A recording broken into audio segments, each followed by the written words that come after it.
அம்மா உருவாக்கின அதிமுகவாது? நீங்க சொல்லுங்க. இல்ல எம்ஜிஆர் உருவாக்கின அதிமுகவாது? இல்லை. அம்மாவையும் எம்ஜிஆரையும் தூக்கி எரிந்த கட்சி தான் இன்னைக்கு. இதை நான் சொல்லல, அண்ணன் செங்கோட்டையன் அண்ணன் சொன்னாரு.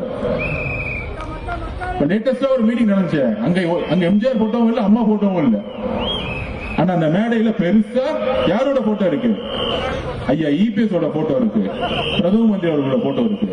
தமிழகத்தை உருவாக்கியது யார்? அதிமுக உருவாக்கியது யார்?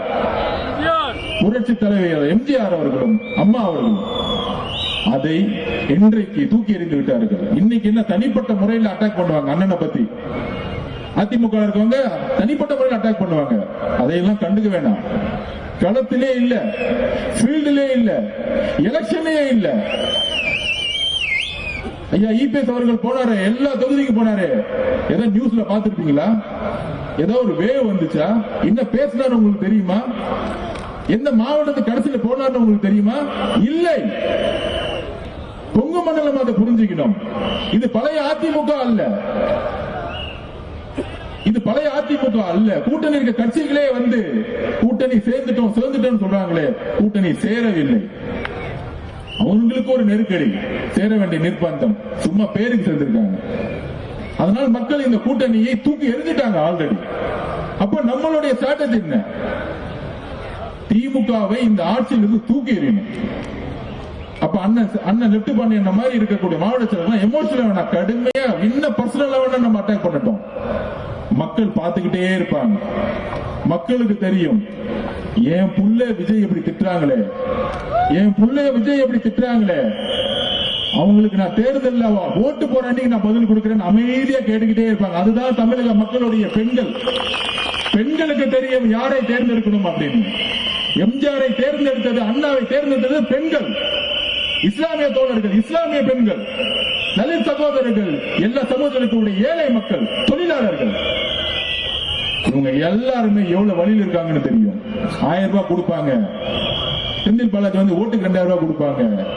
நண்பர்களே, பெண்களுக்கு 1000 ரூபாய் கொடுத்த அடுத்த செகண்ட், கிரெடிட் ஆன அடுத்த செகண்ட் டாஸ்மாக் போய்கிட்டு இருக்கு. உங்களுக்கு தெரியும் 30,000 கோடி ரூபாய், 25,000 கோடி ரூபாய் திமுக வருமா சேல்ஸ் இருந்துச்சு. இன்னைக்கு 60,000 கோடி ரூபாய் நோக்கி போயிட்டு இருக்கு. அப்ப அந்த பணம் உங்களுக்கு கொடுக்கக்கூடிய பெண்களுக்கு கொடுக்கக்கூடிய பணம் எங்க போயிட்டு இருக்கு? டாஸ்மாக் போய்கிட்டு இருக்கு. அந்த பணத்தை திருப்பி நம்ம கொடுத்துட்டு இருக்காங்க. அப்ப இந்த ஆட்சியை பெண்களுடைய பாதுகாப்பு உருவாக்கணும்னா ஒரு புது ஆட்சியை உருவாக்கணும். திமுக கூட்டணியும் வந்து இணைப்பு இல்ல, காங்கிரஸ் சுத்தமா மதிக்கிறதே இல்ல. ஒரே ஒருத்தர் ஒரு இன்சார்ஜ போட்டாங்க, கிரீஷ்னு. அவர் வந்து கேட்டுட்டாரு, ஆட்சியிலும் பங்கு அதிகாரத்துல பங்கு வேணும் கேட்டார். உடனே திமுக என்ன கோரிக்கை வச்சுச்சு, அவரையே மாத்திருங்க, கிரீஷோடங்கிறே மாத்திருங்க.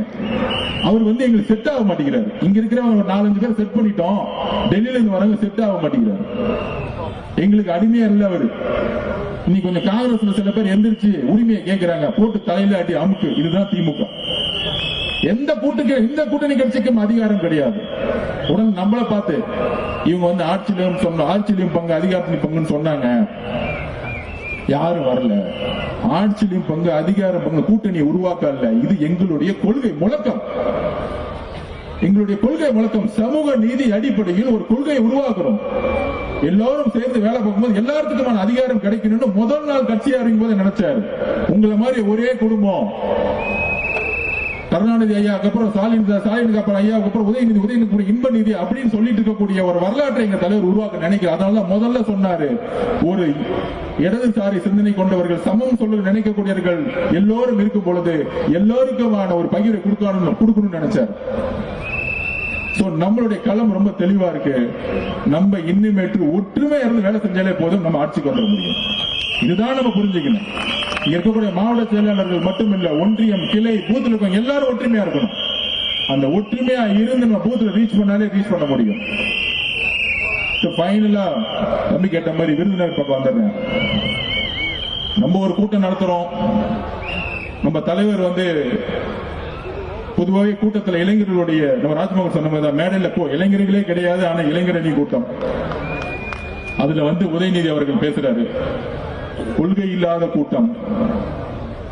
ஒரு மாசத்துக்கு ஒத்தடி வெளியே வராரு. அதாவது நம்ம லாங்குவேஜ்ல சொல்லுவோம், ஒரு பெரிய பிளாக் பஸ்டர் மூவி பார்த்திருப்பீங்க. அதே மாதிரி விஜய் டிவில லொல்லு சுப்பான்னு ஒண்ணு வந்துங்க கிரியேட் பண்ணிருப்பாங்க, பாத்திருக்கீங்களா? அதே மாதிரிதான் தலைவரை பார்த்து இங்க ஒரு லொல்லு சுபாவை இளைஞரணி கூட நடத்திக்கிட்டு இருக்காங்க.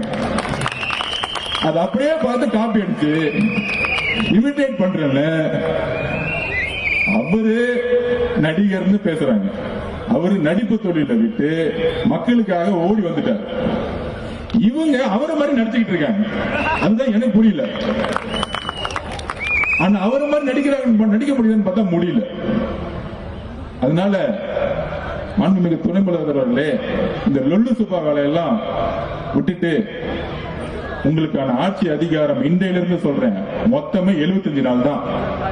அதுல கடைசியா முக ஸ்டாலின் அவர்கள் இந்த 75 நாள் தான் முதலமைச்சர் சைன் போட முடியும். இந்த குடும்பத்தோட கடைசி வாரிசு, நம்ம வரலாற்றுல பார்த்திருக்கோம்ல, இந்த முகலாய பேரரசர்கள் கடைசி வாரிசுன்னு.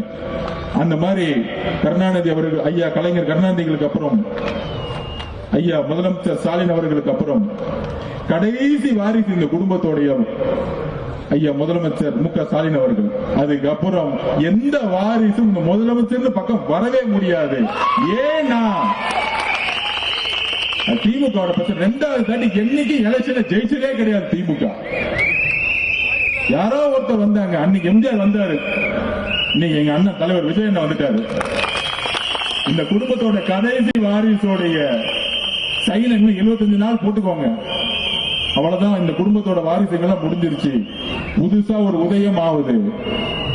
எங்கள் அண்ணன் 26 முதலமைச்சர் ஆவறதையும் எங்களுடைய கழக தோழர்கள் அமைச்சர் ஆவறதையும் யாராலும் தடுத்து நிப்பாட்ட முடியாத பதிவு செய்து